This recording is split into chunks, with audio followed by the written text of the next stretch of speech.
Tonight we want to introduce you to a woman who probably got some of the worst news of her life, but with advances in medicine is pretty upbeat tonight. Joanne Cook has worked hard her entire life, rarely even taking a sick day. So when a headache uncovered a life-threatening disease, she tackled it head on.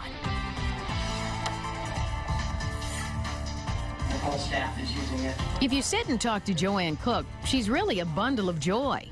She launched her own medical billing company 30 years ago in Royal Oak, and with 25 employees has enjoyed quite a run of success, with her work always the top priority. Then, this January, while relaxing at her cottage, she was stopped in her tracks. I never have taken a nap in my life. I never had a headache in my life, but that weekend I had crushing headache. The pain was so severe she thought she had a major sinus infection. It was kind of a secondary guess to say to the doctor, hey, can you do me a chest x-ray in addition to the sinus x-ray, and that's when they found a lesion on my lung. And that was just the beginning. She had a specialized MRI, which uncovered not one, but 2 spots on her lungs, plus a tumor the size of a walnut in the front of her brain, and 4 smaller lesions on the back of her brain. I was upset. I smoked for 40 years. It finally caught up with me, and I quit that day. What makes her case challenging is she had, multiple brain metastasis, one large one and 2 or 3 small ones.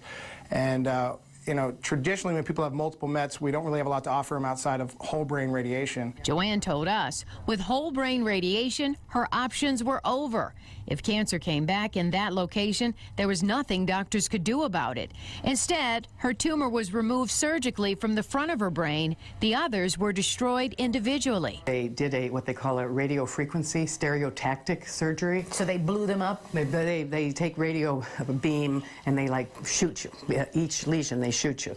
She has now finished her chemo and radiation treatment. This is how her head looks now. She lost her hair and was left with this scar. My girlfriends joke about how this wig looks better than my real hair, so maybe even after I get my hair back, I'll still be wearing my wig. Tell me this, was she fortunate because it was caught so early, especially with having 2 spots on her lungs and then everything going on in her brain at the same time?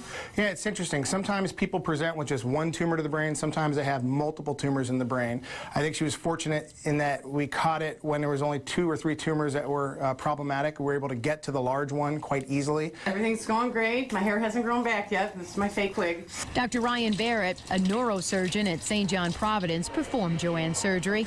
He says patients with cancers that have spread and are in the 4th stage are no longer always facing a death sentence. It's now considered living with a chronic disease. 30 years ago, multiple mets to the brain would be, sorry, we can't really help you, maybe radiation, and then they would succumb to the disease in 6 months or so. Dr. Barrett says this is not a cure for her cancer, but she won't die from the brain tumor, and her agonizing headaches are gone. Plus, she's back at work with a bright look at the future. I'm 58, and I hope to have a long life. My mother lived to be 90, and I hope I can follow in her footsteps. I think you just got to have faith in your doctors, and you got to do what your doctors tell you to do.